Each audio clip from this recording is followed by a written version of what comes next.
Good evening, everybody. I would like to thank everybody for being here tonight, especially our candidates, for taking the time out of their day to attend the 2026 Inchelium Youth Council Candidate Forum. My name is Shandy Evans. I am your Vice President for Inchelium's Youth Council, and I am a senior here at Inchelium High School. Hi everyone, I'm Haley Lazard. I am the treasurer for Inchelium Youth Council and I am a sophomore. Hi everyone, my name is Misty Bray. I'm a 10th grade student and I am part of Youth Council. Hi everyone. I'm a member of the Inchelium Youth Council and I'm a sophomore at Inchelium High School. Hello everyone. My name is Scala Pione, and I'm a member of Youth Council, and I'm in 10th grade. Hello, my name is Dorothy Seymour. I am the secretary on Inchelium's Youth Council, and I am a junior in high school.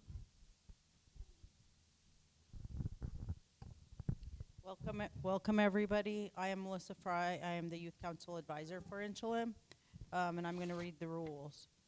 Debate rules are 1, time limits. Each candidate will have a set time for opening statements, responses, and closing remarks. A time clock will be visibly displayed in front of the candidates, and a second will be displayed in view of the audience. Opening statements, 2 minutes. Response to questions, 2 minutes per question. Closing statements, 2 minutes. Moderation, a designated moderator. Youth will facilitate the debate, ensuring fair and orderly discussion. The moderator have the authority to enforce rules and maintain decorum. Question format, the candidates will be giving equal opportunity to respond. No direct rebuttals unless specified by the moderator. Conduct, candidates must remain respectful and professional. Personal attacks, interruptions, or inflammatory language will not be tolerated. Repeated violations may result in a time deduction or removal from the debate. Audience participation, the audience is encouraged to attend and listen, but must remain respectful. No disruptions, shouting, or commentary during the candidate responses. Technical issues, in the event of technical issues, microphone failure, etc., the debate will pause briefly to allow for resolution. Recording and media, debates may be recorded and made available for public viewing. Media representatives are welcome but must adhere to the designated areas and guidelines. All media must register with Chad Marchand at chadmarchandcfd@covilletribes.com and sign in upon entry to the debate. Thank you guys all for coming.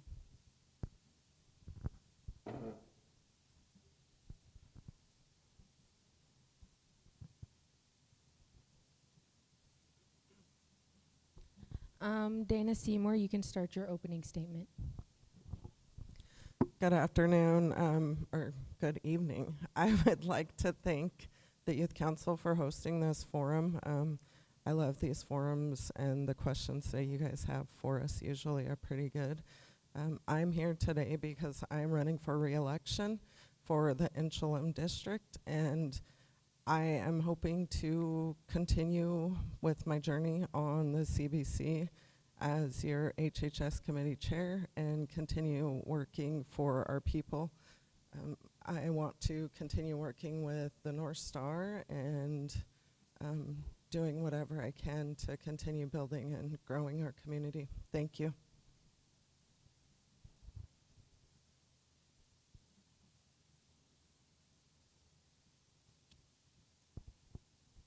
Susie Allen, you can go next. Good evening, ladies. Appreciate you guys setting this up and giving us the opportunity to tell you about ourselves. I descend from the Snikes band, and my great-grandparents were Ines Seymour, or my grandparents were Ines Seymour and Annie. And then on my father's side, it was Esther Coe and John Mason. So I'm running for position 1 and seeking support June 20th My background is I've worked for the tribe for over 30 plus years. Currently, I work at the Colville Indian Housing Authority, managing 160 units here in Inchelium and Keller. I have served the council 4 terms on the council and represented the tribal membership. My heart is for our people, to represent them again and carry their voice forward. Thank you.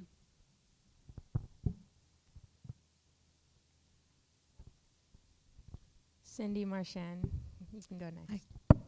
Good evening. I would like to start off by saying thank you for hosting this event. This is my first debate or youth council forum, and so I'm excited to be here. I'd like to thank you young ladies for showing up and coming up with the questions that I'm sure we're going to be answering and stumped on this evening. I'd like to thank youth council for providing us dinner this evening. I would also like to thank Chad Marchand for putting this all together. My name is Cindy Marchand, and I'm seeking to be reelected in position 1. My grandparents are the late Violet and Louis Boyd, and Yvonne and Tommy Charette and Bill Marchand. My parents are Larry Joe Marchand, who is deceased, and my mom is Lawana Boyd Rowley. I'm grateful for the support I've received so far, and I ask for continued support in this election. Lim Lim.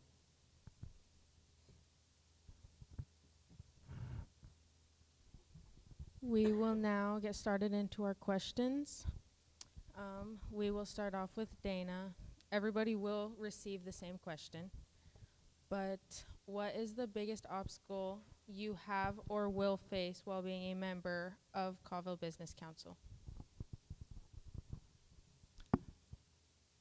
I've learned from my first term that one of the biggest obstacles is realizing that when you're on the Colville Business Council, you're only one person.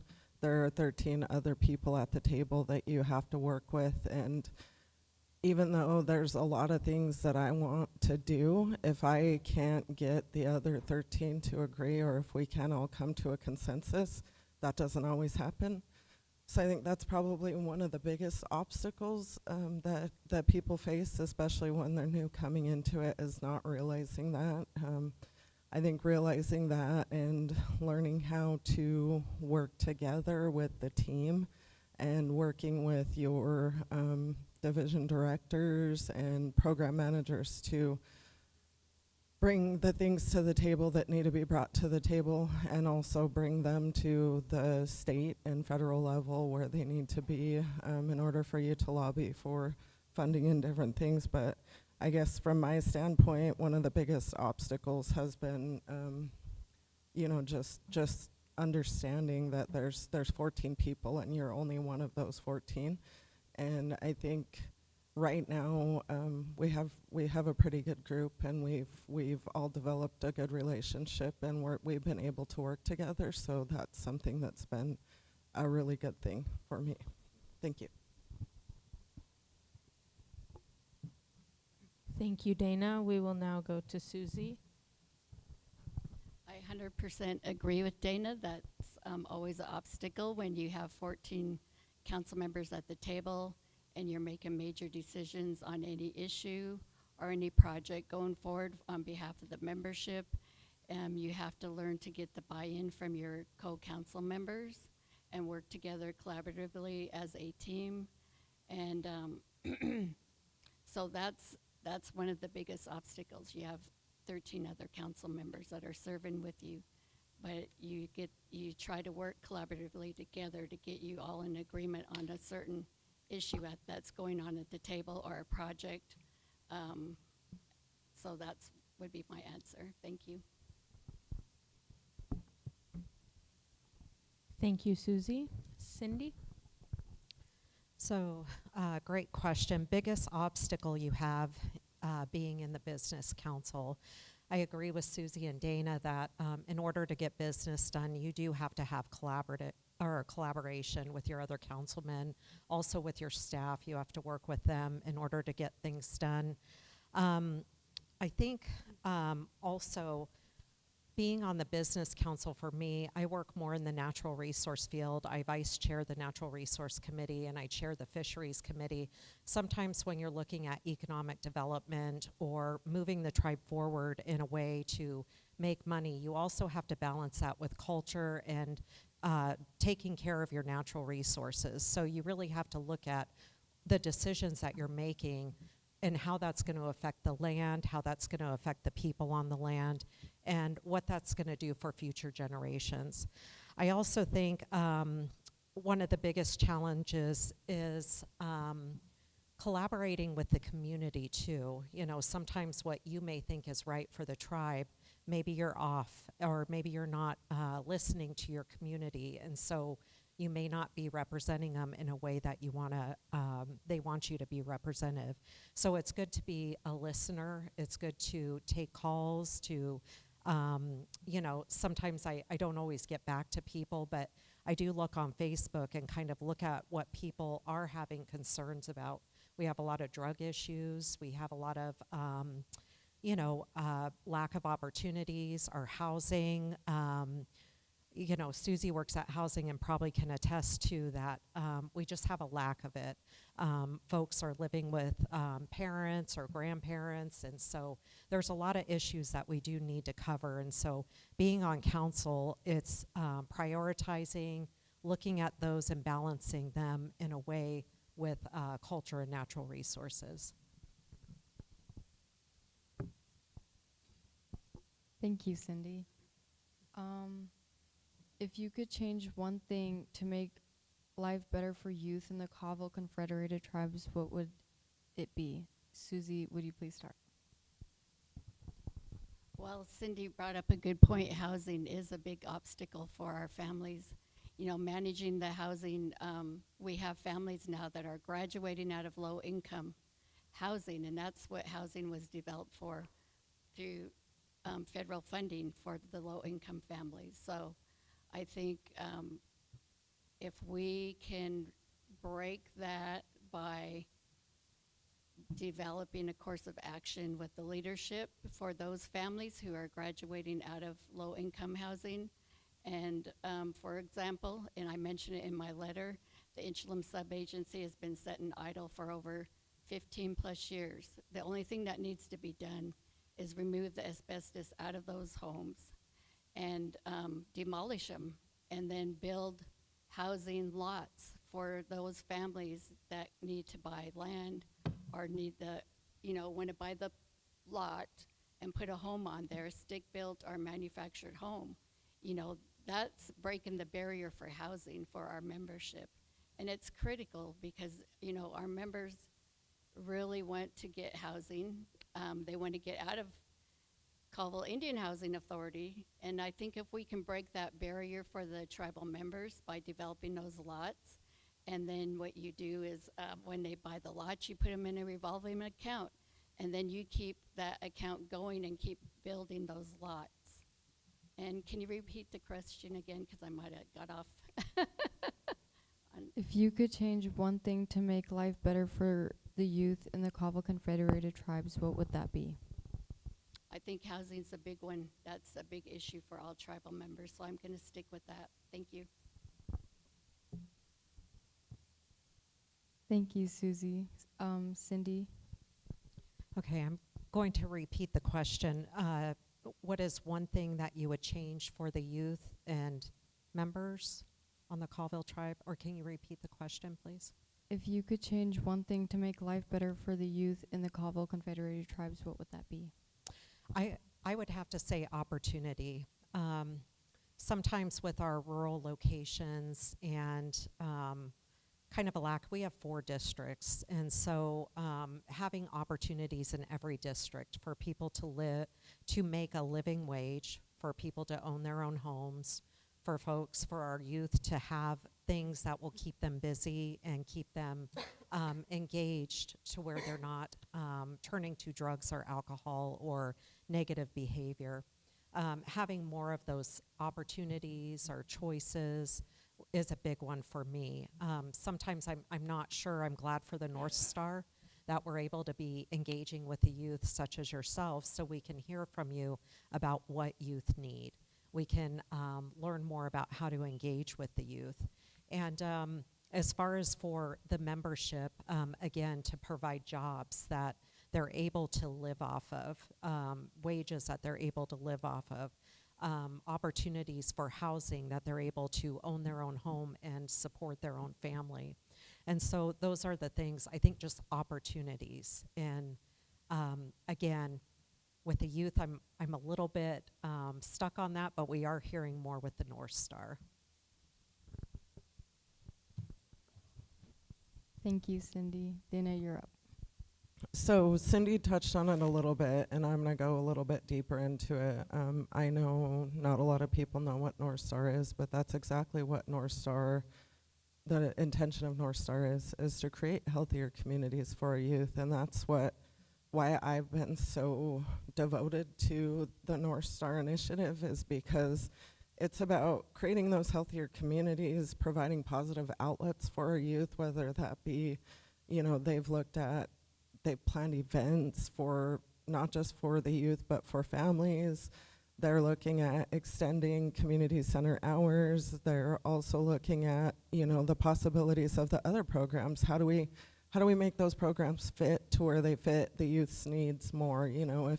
If they're not spending as much time there, how do we get our youth there? And bringing the youth to the table and giving them a voice, not just allowing them to come and sit at the table, but saying, hey, we want you to sit at this table with us, and we want you to tell us what we need to do to make your lives better. I think that's the big thing. And as a youth, we were always basically told you're to be seen and not heard. And that's the culture that we're working on changing. Is we're not here to shun the youth or to tell you that your voice doesn't matter. We're here to promote that voice and let you know that your voices do matter and that we care enough about you to listen and to work together to see what we can do to make that happen. That also goes along with providing prevention services, providing treatment services for the families who are already having issues with substance use or alcohol, and just looking at all the available options to create those healthier communities for you guys, our future generations. And I think that's one thing that I've been very passionate about is the North Star Initiative, and that's something that I hope to continue to work on and bring forward. Thank you. Thank you, Dana. What made you want to be part of Colville Business Council, Cindy? What made you want to be part of Colville Business Council? So I always knew I wanted to run, but I just wasn't sure when. My grandma, my mother, I had uncles on council. I have cousins that have been on council. And so it's tribal politics has always been a part of my family. And so I did know I wanted to run, but I wasn't sure when. Again, I would go back to that word opportunity. I want to be a part of making positive change on the reservation. And I know with my own life example, I kind of did things backwards. I had my daughter, I went back to school later in life. And so I was really appreciative of having those opportunities from the tribe to get an education, to work in a job that I really enjoyed. And I would like to extend those opportunities to tribal members. I would like to make decisions and use the education that the tribe has provided me to provide those opportunities. I would say, I'm not sure why this question's stumping me right now. But I think that's the biggest thing, is just to provide those opportunities to the community that I do care so greatly about, and to the reservation that I care deeply about, to use my education, expertise, and just life experience. Thank you, Cindy. Dana? So I've always been a caretaker naturally. I'm a caretaker of my family, so that's kind of always put me in a leadership role within my family. in my previous job working at the clinic as an operations manager, I worked from the bottom all the way up. And so throughout those many different positions that I held, I seen over many years that our people needed so many different things. And when you're working in healthcare, you think that's just, you know, colds and different things like that. But there's a lot of other things that affect people's health that they call them social determinants of health, which are basically, you know, if somebody's having housing issues, or if they're having addiction issues, or if they're depressed, or, you know, all those different things have an effect on your health. And so I realized that, and in all honesty, I was talked into running for council. I didn't really think I wanted to. I had family members who were on council, and it wasn't always the greatest experience for them. So I was a little scared at first, and I've been very pleasantly surprised. But I feel like with my expertise, my knowledge, and the heart that I've always had for my people, that I should give it the opportunity and try. And I've been very fortunate to be a representative for these past 2 years, and I hope to continue with that, because right now we're building a healthcare authority, and my expertise has come in very helpful with that, and I'm hoping to stay there so that I continue with the progress that we're making on those projects. And not just that, but like I said, there's a lot of other things that I want to see for our youth and other areas. I think overall, I guess it's just because I feel like I have a good heart, and that I love my people, I love my community, and that it's my opportunity to give back. Thank you. Thank you, Dana. Susie? So, you know, being a former council member, and I worked for the tribe again for over 30-some years, but I was with the IT division as the telecommunications manager and IT project manager.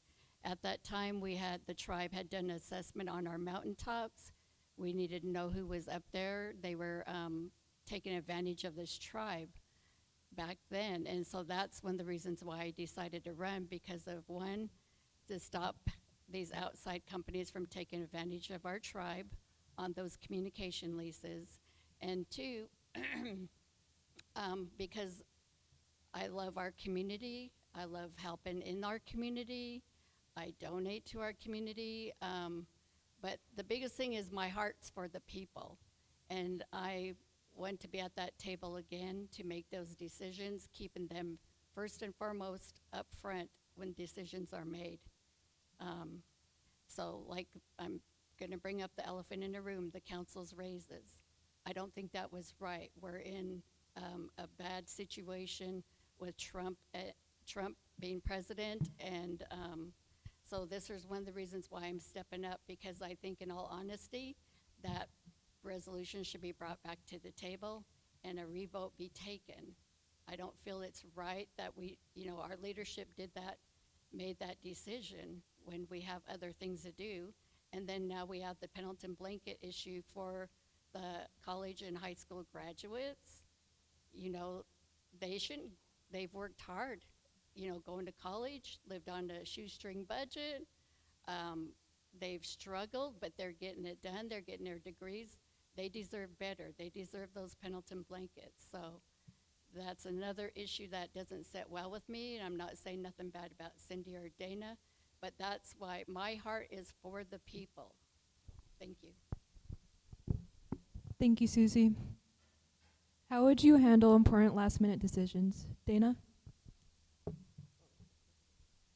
How would you handle important last-minute decisions? That's before I was elected, I would have a very different answer for you, but now that I am elected, there's a lot of things that come through. We have grant deadlines that come through that we have to route as a 10 signature, maybe because the deadline is before the next committee date.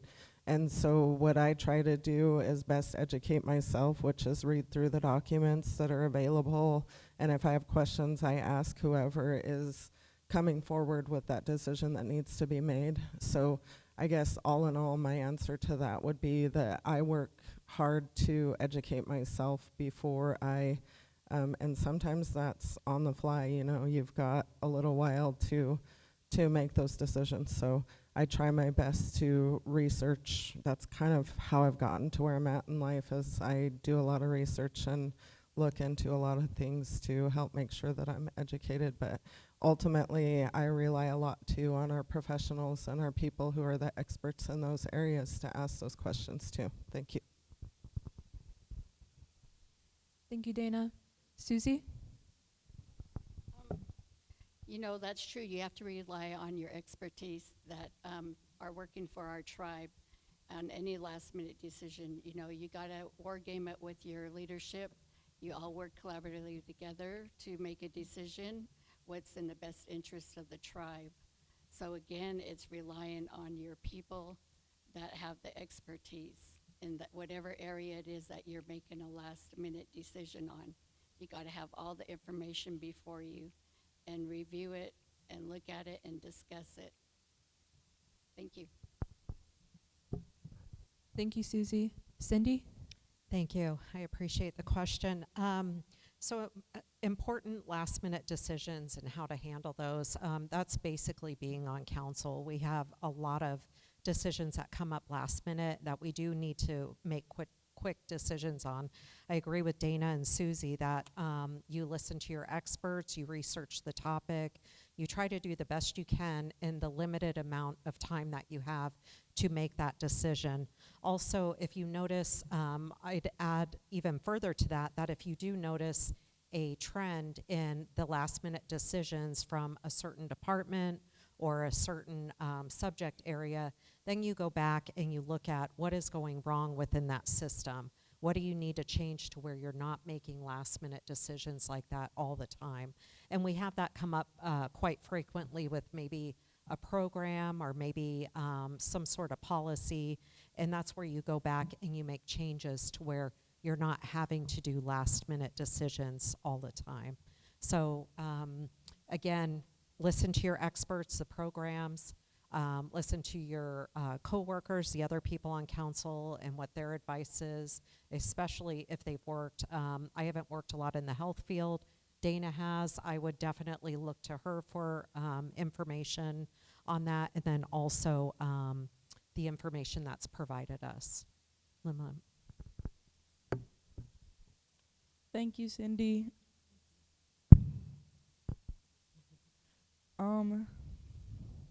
What do you think you can bring to Colville Business Council that hasn't been done before? Susie? What do you think you can bring to Colville Business Council that hasn't been done before?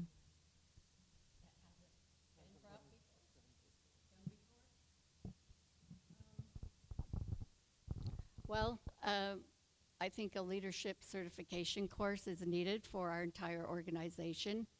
And the tribe spends thousands of dollars on travel. And I think by suitcasing in a leadership course, certified course for the whole organization will help bring more professionalism within our organization and give them the skills and abilities that, you know, some people don't go to college. They work from the ground up like I have.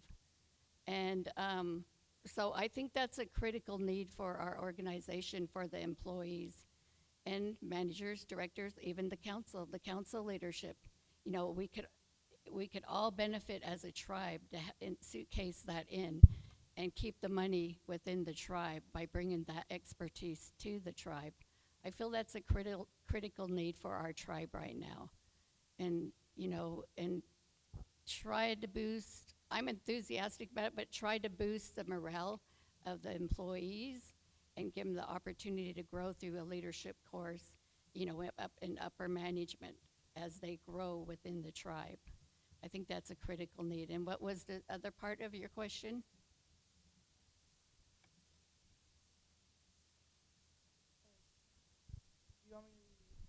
Oh, it's fine. But that is a critical need for this organization right now, is a leadership certification course. That's coming just from me. That's what I envision and what I see. Thank you. Thank you, Susie. Dana? I'm actually glad that Susie mentioned that, because that is something that currently is being worked on within the tribe, and she's right, it is something that's very needed. I think one of my things that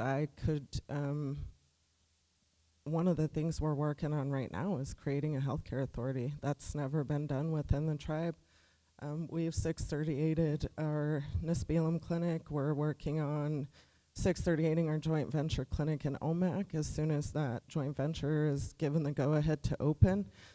And by doing that and utilizing my expertise, that's been helpful in creating that healthcare authority and just being able to be there to support the staff that are doing that work and carry those things forward and help with any issues that may come up, or help them with anything along the way. But that's going to be huge for us, creating a robust health system for the whole entire reservation. Inchelium and Keller have been doing it since the 90s, and we've been doing it very successfully.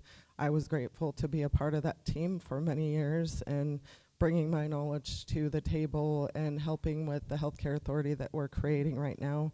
That's not something, though, that I've done alone. That's something that's been in the works, but with my expertise and being able to use my healthcare knowledge, it's been super helpful in continuing on with that. And I think that just continuing to carry that forward. But there's all kinds of other things too. You know, we don't have transitional housing. We don't have a detox center. We're working on a feasibility study right now for a detox center. So there's a lot of things that Colville's doing right now that are new and that are really big things for our people. So I just, using my healthcare background has been super helpful in helping assist with those projects. Thank you.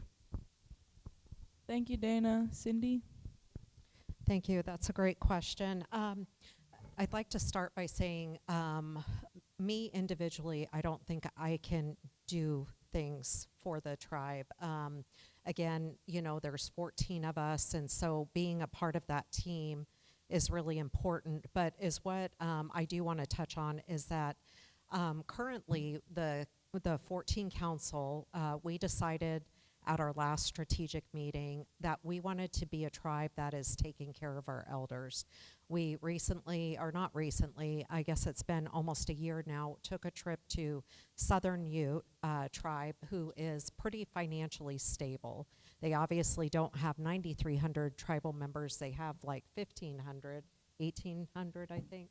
And so, but they have a great business model. And so as what we've been looking at is becoming that, not just a multi-million-dollar tribe, but get up into the billions to where we can financially take care of our elders.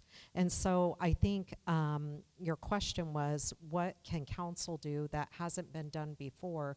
I think we are on that roadmap to being financially stable. I know we talk about being a sovereign nation, and to me, that's part of sovereignty, is when the government is going through a lot of turmoil like it is, if they decided not to give us one more grant dollar, that we would be able to survive without those grant dollars. I love grants. I'm glad we have grants. It helps us out to spend our money on other things that are maybe more important to us. But I do agree with being fully sovereign, and that includes financial. I think the other thing that I work on bringing to the tribe is salmon. I do a lot of salmon meetings. I do a lot of work with salmon to where we do get that financial government assistance. And I'm getting cut off, but salmon. I would say salmon and financial stability.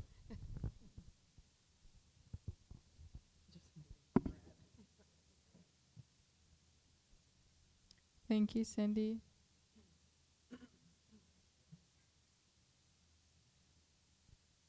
Cindy, why is it important to preserve our culture amongst the youth? I think it's very important to preserve our culture. It's, again, going back to the decision making that the Colville Business Council has, that who we are is what needs to guide us. We're unique people. We're indigenous. We're from this land. We're from these lands in our traditional territories. And working in a lot of natural resources on the river, on the land, with the air, water, is what I've learned is that we are always going to be here. So without our traditional things that we do, which is taking care of the land, our language, things that help us interact with the land, I think that's kind of like our North Star or compass. And so taking care of the culture is definitely first and foremost. And again, like I said before, it's really hard sometimes making those decisions business-wise because you also have to take into consideration culture. I know a big one that's coming up is data centers. I know the council has had some very brief discussion, but that's something that we're going to need to bring up. That's a example of something very modern, something that may be needed, but something that we know is maybe not good for the land all the way. So we need to kind of weigh those pros and cons as far as our cultural resources versus, having this new technology. So again, I think that our culture and our cultural resources should be our guide in how we're making decisions at the table. Thank you, Cindy. Dana? So you said why is it important to bring culture back to the youth?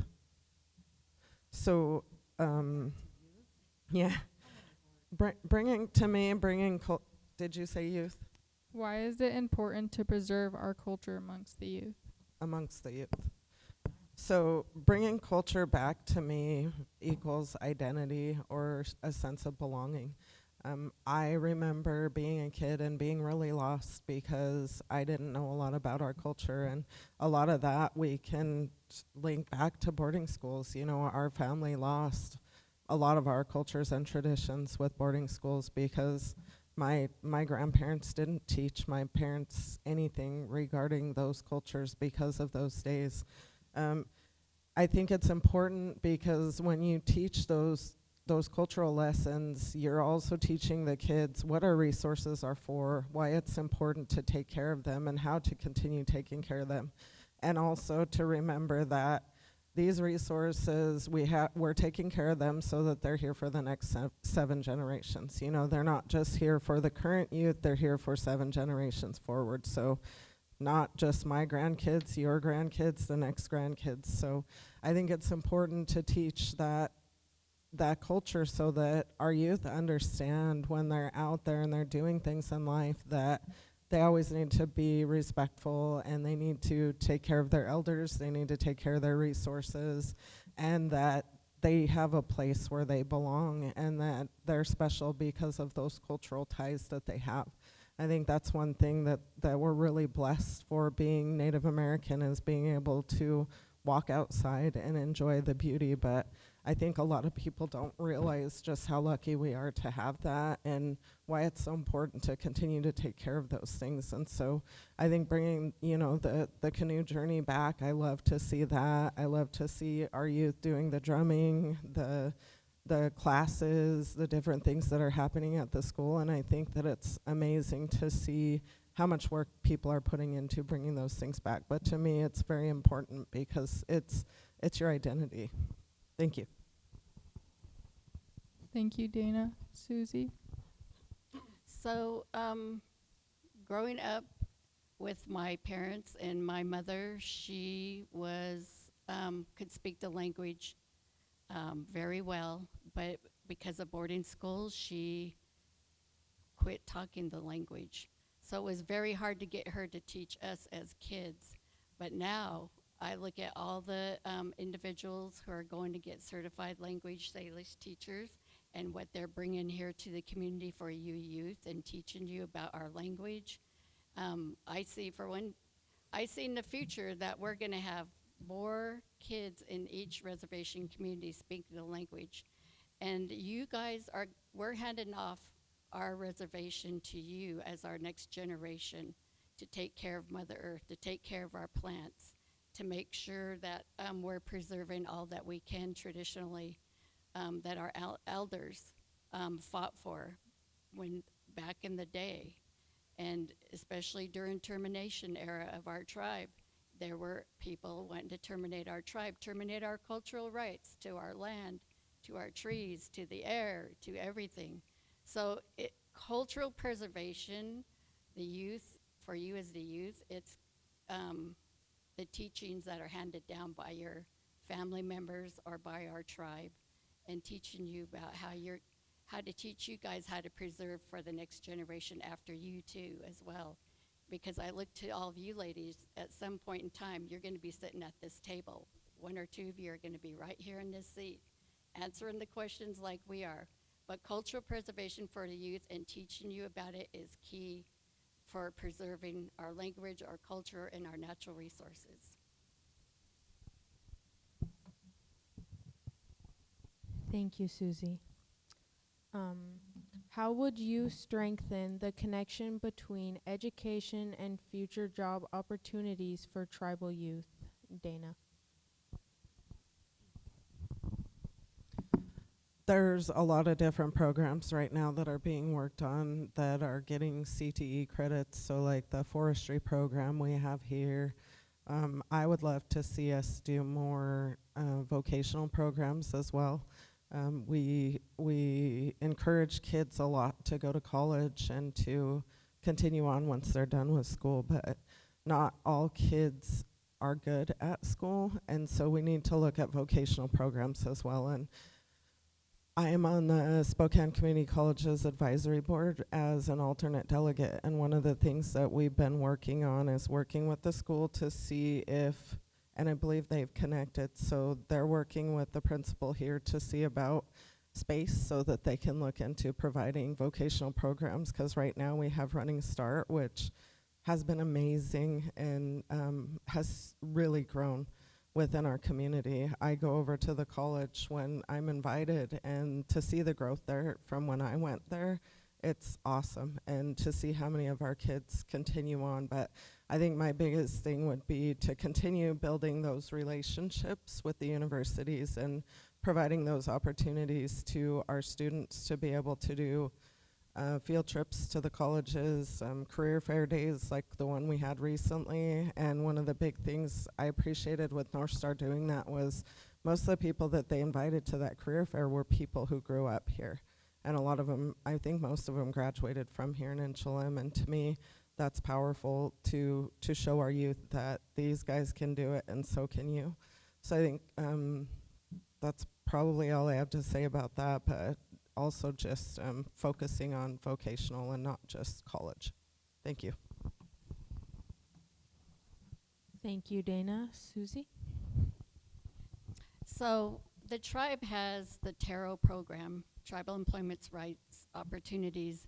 And so when I see the kids that don't go on to college or pursue their education after graduating, I think TARO can play a key role in bringing, they do certifications courses throughout the year, but they always are held in Nispelum. So I think it's critical that we get them in our community, because if we can recruit and get the ones that are going on to get their education, to get them involved in taking those training courses, I think that, you know, we gotta somehow get the ones that are not working, not doing anything after graduation, get them recruited, get them into those certifications like fiber. They do fiber certified. They do, you know, heavy equipment. Those are opportunities being missed by our young people here. We need drivers, CDL drivers. You know, those are some huge things that are missing. I think we just need to bring that here to Inchelium. It's really needed. It shouldn't always be in Nispelum. But for those are, you know, we want to create jobs by diversifying, you know, in technology. You name it, we need people that need CDLs is a big, huge thing that we need at that tribe right now. Because when a CDL position opens, they don't have, there's older people my age that are still working because we don't have a CDL driver in the younger age group. So I think that's really critical. I think it's always I think at the table, and Cindy and Dana would say the same thing, that's always in the back of our mind, creating those opportunities for the younger generation. Thank you, Susie. Cindy? Thank you. I think ditto what Susie and Dana had said. I think it's important to continue with the summer youth program and internship programs, especially summer youth program. I know when I talk to summer youth, I always try to encourage them, pick a job. Don't just pick somewhere you want to work for the summer that your friend's working at or things like that, but pick somewhere that you think you may want that career and get a hands-on experience, before you invest in college, before you invest in vocational school, before you invest in getting those skills to work that particular job. I know a lot of students go to college without even knowing what they want to be when they grow up. I went back to college at 27, thought I knew what I wanted to do, and ended up that wasn't what I wanted to do.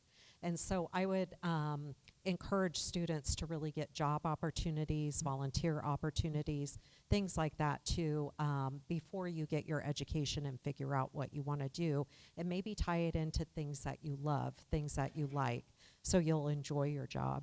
I also want to touch on, as Susie was talking about the tarot classes, tarot offers a lot of really good classes, and normally they put them on before there's going to be big projects in our area.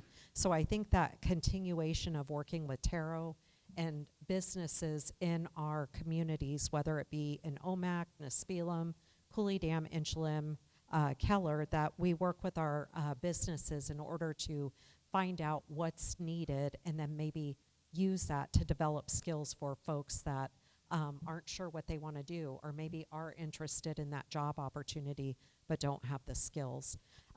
We are also partnering with Spokane Tribe in order to do a vocational school out in Airway Heights. And so I'm sorry, I'd like to but see the time that. is over, Cindy. Sorry. We have to move on. Thank you.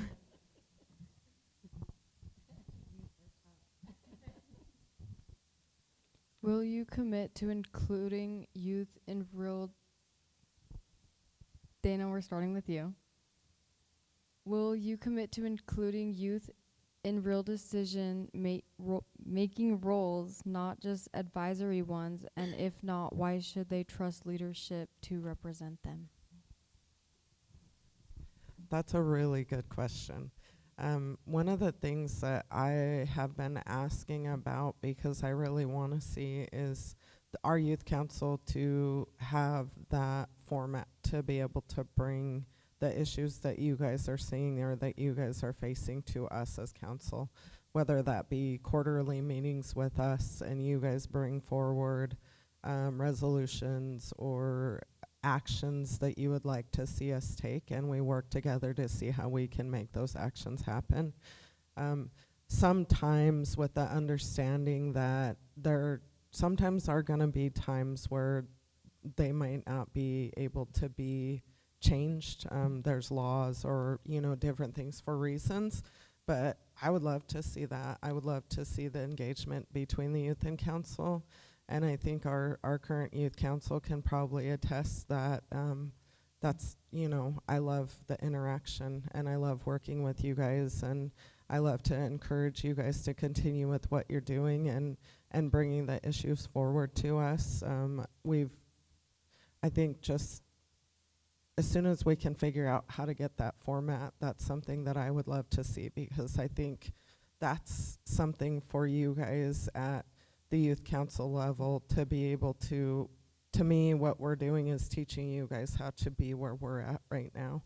And in order to do that, we need to give you guys that ability to bring those decisions forward and to help us with that decision-making process. So I guess all in all, short answer would be that I would love to see the collaboration between the council and the youth council.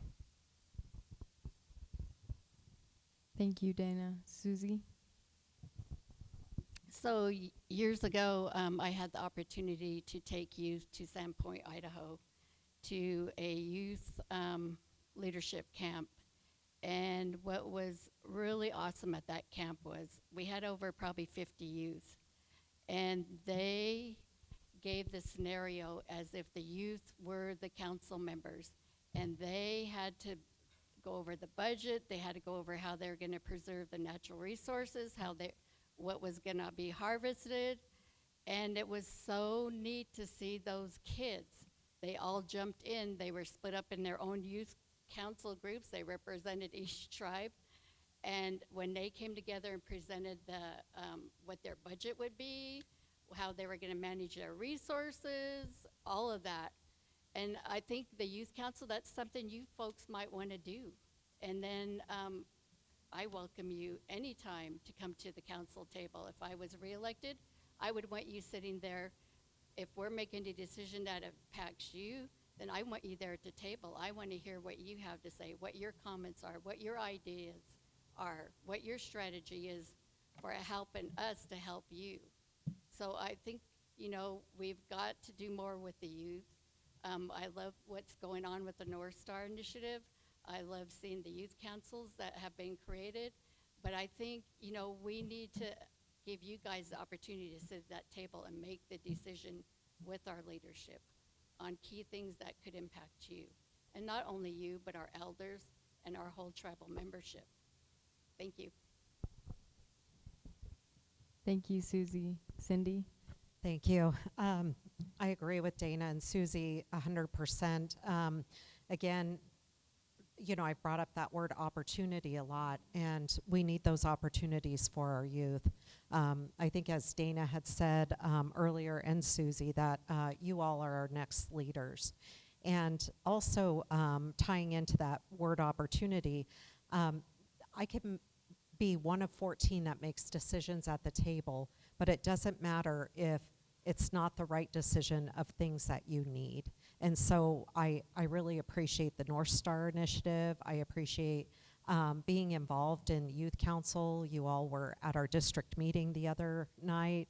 I mean, it's great to hear from you all, because then we get an idea of what you need to succeed in order to become productive adults, in order to become tribal members that are putting back to your community. Maybe we don't tell you all the time, but we see you all putting in time with your peers, with your volunteer things, and I think we need more of that, and we need to be able to support you and make decisions that help you in your growth. So I think being at the table or some sort of interaction with you is very important. Again, you are tribal members just as much as I am, our elders, anybody else, and if anything, you are more important than we are as your time is coming up to lead. Lim Lim. Thank you, Cindy. Okay, we will now move to closing statements, and we will start with Susie. So again, I'd just like to thank you for inviting me tonight. I think you've learned a lot from our responses to this evening. Stimus Bahus, what's on your heart? On my heart is to serve the tribal membership again, to make sure, well, not to make sure, but to be able to serve the membership. One of the big things is, I'm drawing a blank now. I just want the people to know that my heart is with them. I want to be their voice at that table, and every decision that's made on a daily basis, I reflect back to them and think about, what's going on with our tribal members from day to day. People are struggling. I think we need some new leadership in there, but I would like to represent the tribe again. I bring lots of experience to the table. I've lobbied in DC. I got a cellular tower here up on Moon Mountain through my lobbying efforts. And also there was one placed in Cooley Dam. So those were over like $3 or $4 million projects to improve communications here on our reservations. So for emergency communications during fire. So I'd like to thank you for your time, but I want to represent the tribe again. Thank you. Thank you, Susie. Cindy? Thank you. Again, I would just like to thank you ladies for being here, for coming up with some great, excellent questions, and being a active part of your leadership in coming here and just putting all of this together. I would like to thank the Youth Council for providing us dinner and everyone who showed up today. I also would like to say thank you for all of the previous support that I've received, and I would like to say thank you for any future support that I receive. I am ready to keep working. I'm ready to keep working at that financial sovereignty. Again, I do chair the fisheries committee, so there's a lot of fish work that I don't feel like I'm ready to walk away from. I would also like to say I wish the best of luck to all the candidates throughout the reservation, and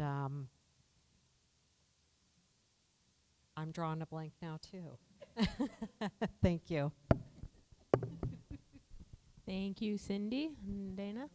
So I kind of hit panic mode when it was my intro, so I guess I just want to say that I have lived here my whole life and that I have over 15 years of healthcare experience, and that it's been a pleasure to me to represent my people. And I hope to continue doing so. I hope that I get the support, and I appreciate everybody's support along the way. I want to thank the Youth Council, the Cedar Fund, and YDP for hosting these events. I think these are really great events, and it helps people to understand why the candidates are running and the things that they would like to work on while they're there. So in closing, I hope to continue to have the support, and I will do the best of my ability to continue representing my people like I have been these past 2 years. And regardless, I'm going to continue working until, you guys decide that I don't need to be there anymore. But I will continue to put my whole heart into everything that I do for my people. And thank you, everybody, for being here tonight. I really appreciate it, and I hope that you guys gained some valuable insight tonight, and look forward to the next forum. Thank you. Thank you, Dana. Okay, we would like to thank everybody for being here tonight. We appreciate you guys for answering our questions, and we hope everyone enjoyed.